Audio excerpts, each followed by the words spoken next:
Good afternoon. It feels hit the 90s again this afternoon. We've got the wind back, a little haze. Looking at some flags really moving here at the Dakota Magic Casino in Hankinson. To the 80s for most areas. Fargo's at 88. It's 86 in Grand Forks, 90 now in Gwinner, and up in Roseau as well. So a couple of places have already hit 90.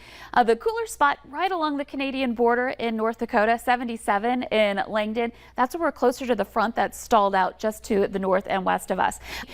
Factor in the humidity, the moisture in the air, and how it feels when you combine those two. And right now, a heat index feels in Roseau and in Gwinner, so a few degrees warmer than our air temperature right now. So be ready for another hot afternoon. Some places where it's not so bad, we're into the teens. Other spots where we're seeing gusts in the 20s to even 30 miles per hour. Jamestown down toward Oaks, we're at 30-mile-per-hour gusts there.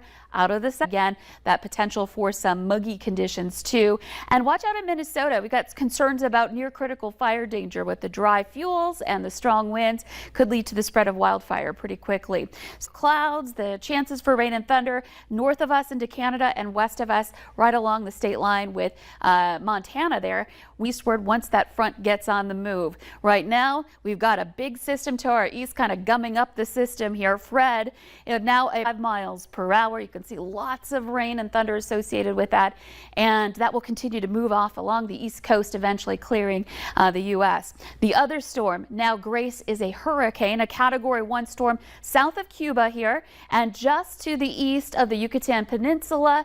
A 75-mile-per-hour steady wind at tomorrow morning, 7 a.m. if this holds. And we're looking at the peninsula there, and then moves back into the Gulf of Mexico and strengthen the mainland in Mexico there. So bracing for that system in that area. Here in the valley, we are bracing for more heat this afternoon. Some low to some mid-90s. The wind will be a factor.